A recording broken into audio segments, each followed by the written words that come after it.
सो once again good morning students. इस video में हम त्रयोदश पाठ व चतुर वानर का जो अभ्यास पोर्शन है ऐसे करेंगे। ठीक है, कुछ क्वेश्चन आंसर्स हैं।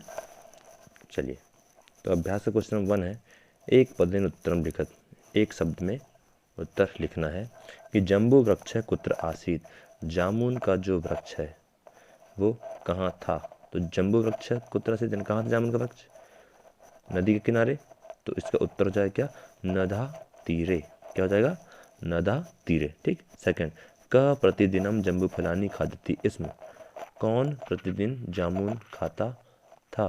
तो प्रतिदिन जामुन कौन खाता था? बंदर खाता था, अतः इसका उत्तर हो जाएगा वानरः। ग वानरस्य मित्रम कः आसीत। बंदर का मित्र कौन था? वानर का मित्र कौन था? मगर। तो इसका उत्तर हो जाएगा मकरः। ठीक। घ का वानरस्य हृदयं खादितुम् इच्छति। का वानरस्य हृदयं खादितुम् इच्छति। बंदर का हृदय कौन खाना चाहता था? बंदर का हृदय कौन खाना चाहता था? तो कौन खाना चाहता था? मगर की पत्नी। इसका उत्तर हो जाएगा मकरस्य पत्नी। मकरस्य पत्नी। क्लियर।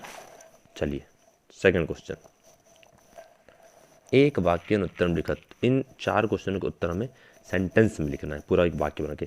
पहला क्वेश्चन है, वानरः कस्मैः जम्बू फलानि ददाति स्म। वानरः कस्मैः जम्बू फलानि ददाति स्म। बंदर जामुन या बंदर किसे जामुन देता था, अर्थात बंदर जामुन किसे देता था। तो इसका उत्तर हो जाएगा क्यों बंदर किसको जामुन देता था? मगर को। तो हो जाएगा वानरः मकराय। ठीक। बंदर मगर को, तो मगर को के लिए हम यूज़ करेंगे मकराय। बाकी सेम। जम्बू फलानी ददाती इसम। वानरः इसकी जगह हो जाएगा मकराय जम्बू फलानी ददाती इसम। वानरः मकराय जम्बू फलानी ददाती इसम। मकरः कस्यै जम्बू फलानी अयच्छत। मगर किसके लिए जामुन लेकर गया, या मगर ने किसे जामुन ले जाके दिया? किसको दिया था? उसकी पत्नी को। तो इसका उत्तर हो जाएगा मकरः स्वपत्न्यै। मकरः स्वपत्न्यै जम्बू फलानी अयच्छत। मगर अपनी पत्नी के लिए जामुन लाया।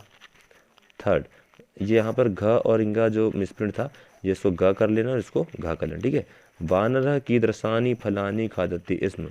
बंदर कैसे फल खाता था? तो बंदर कैसे फल? मीठे फल खाता था। तो मीठे के लिए क्या बोले? मधुर, मधुरानी। तो वानरः मधुरानी फलानी खादति स्म। क्वेश्चन मार्क हट जाएगा सबका और यहाँ पर बन जाएंगे क्या? वानरः मधुरानी फलानी खादति स्म। क्लियर। अब लास्ट वाला, नदा मध्ये मकरः वानरम किम अवदत। नदी के मध्य में मगर ने बंदर से क्या कहा? नदा मध्ये मकरः वानरम किम अवदत। नदी के मध्य में मगर ने बंदर से क्या कहा? तो इसका उत्तर हम सीधे लिख सकते हैं। आप चाहें तो ये भी लिख सकते हैं कि नदा मध्ये मकरः वानरम अवदत। पहले ये लिख सकते हैं, लेकिन इसकी ज़रूरत नहीं है। आप सीधे इसका उत्तर लिखेंगे कि नदी के बीच में ले जाकर बंदर ने क्या बोला कि मेरी पत्नी तुम्हारा हृदय खाना चाहती है, तुम मेरे घर चलो, या तुम्हें मैं अपने घर ले जा रहा हूँ। ठीक। तो इसका उत्तर कैसे लिखेंगे हम? ये वाली लाइन देखो, मम पत्नी तव हृदयम खादितुम इच्छति त्वाम मम गृहम नयामि। अतः नहीं लिखना है। ठीक है। तो इसका उत्तर क्या हो जाएगा? मम पत्नी तव हृदयम खादितुम इच्छति त्वाम मम गृहम नयामि। क्लियर। ये हो गए दोनों क्वेश्चन और आंसर। ठीक।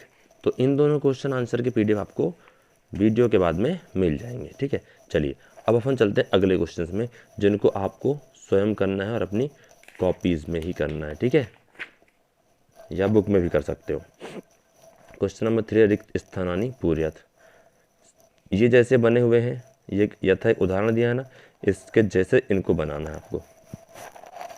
मैं प्रोनाउंसिएशन दे रहा हूँ, भूल के बता दे रहा हूँ, बाकी आप स्वयं करेंगे। जैसे मधुरम फलम मधुरे फले मधुराणी फलानी, ये एक वचन का वाक्य है, द्विवचन का वाक्य है, बहुवचन का वाक्य है। ठीक है।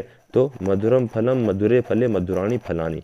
शुष्कम पत्रम शुष्के पत्रे शुष्काणी पत्राणि।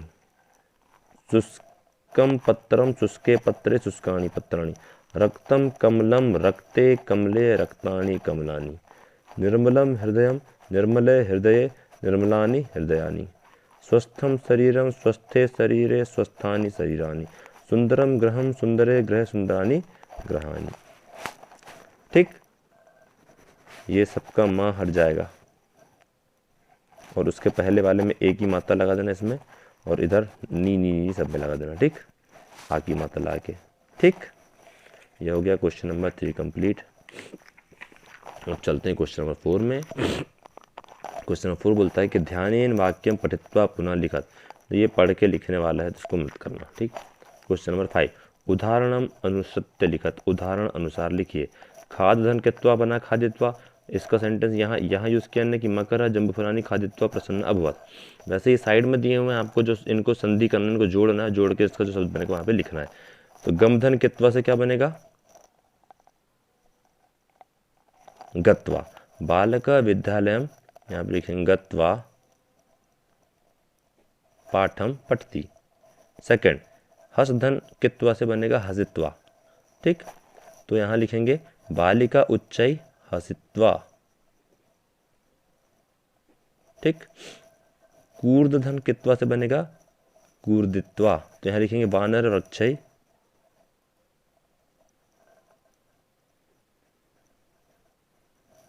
कूर्दित्वा।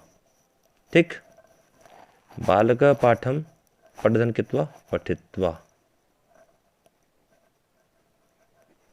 एक मिनट, यहाँ थोड़ा सा मिसप्रिंट हो गया, द में छोटी की मात्रा लगाना आपको। ठीक है, ठीक, कूर्दित्वा पठित्वा हसित्वा गत्वा। अब आप यहाँ गत्वा को गमित्वा लिख सकते हैं, लेकिन गम और गच्छ एक सी धातु होती है। इसको हम सिर्फ गा से, जब किसी उसके साथ में कुछ प्रत्यय लगाते हैं, सिर्फ गा का उपयोग करते हैं। ठीक है, माँ और आधा चौर छ होता है, उसका विलोप हो जाता है, तो इसको गत्वा लिखते हैं। ठीक, अब चलिए नेक्स्ट क्वेश्चन। उचित क्रिया पदम योजयत। इनमें से कोई एक को छाट के लिखना है। त्वम कुत्र गमिष्यसि। ठीक, अहम पत्रम लेखिष्यामि। ठीक, वयम पुष्पाणि आनेष्यामः। यूयम कदा वदिष्यथ। ठीक है, सह फलम खादिष्यति। ठीक, ते उच्चै हसिष्यन्ति। किम युवाम भोपाल नगरे वसिष्यथ। आवाम पाठम पठिष्यावः। और तौ विद्यालयम आगमिष्यतः। ठीक, तो जिनमें जिनमें अंडरलाइन है वो उसको यहाँ पे लिख लेना, और इसका योग्य विस्तार नहीं करना है। तो इस प्रकार से आपका ये पार्ट भी होता है कंप्लीट।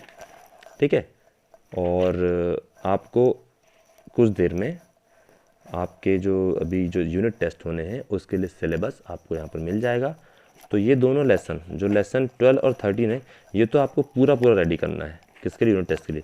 और बाकी इसके पहले जो 2 लेसन मैंने करा आपको, लेसन क्या बोलना चाहिए, 10वां पाठा और ये 11वां पाठा, इनके क्वेश्चन आंसर भी। ठीक है, तो ये 4 लेसन हैं आपको यूनिट के लिए, टेस्ट के लिए। इन 4 लेसन्स में आपको 2 लेसन्स में गद्यांश पद्यांश भी हैं। ये 12वां पाठा के भी गद्यांश पद्यांश हैं, तो ये भी आप पढ़ लीजिएगा। इनके क्वेश्चन आंसर याद कर लेना, और इन दोनों पाठों के शब्दार्थ भी याद कर लेना। और इसके जो पहले के 2 पाठ हैं, लेसन 10 और 11, उनके सिर्फ और सिर्फ क्वेश्चन आंसर याद करने। क्लियर? या बाकी फिर सिलेबस में आपको थोड़ी देर से दे देता हूँ। ठीक।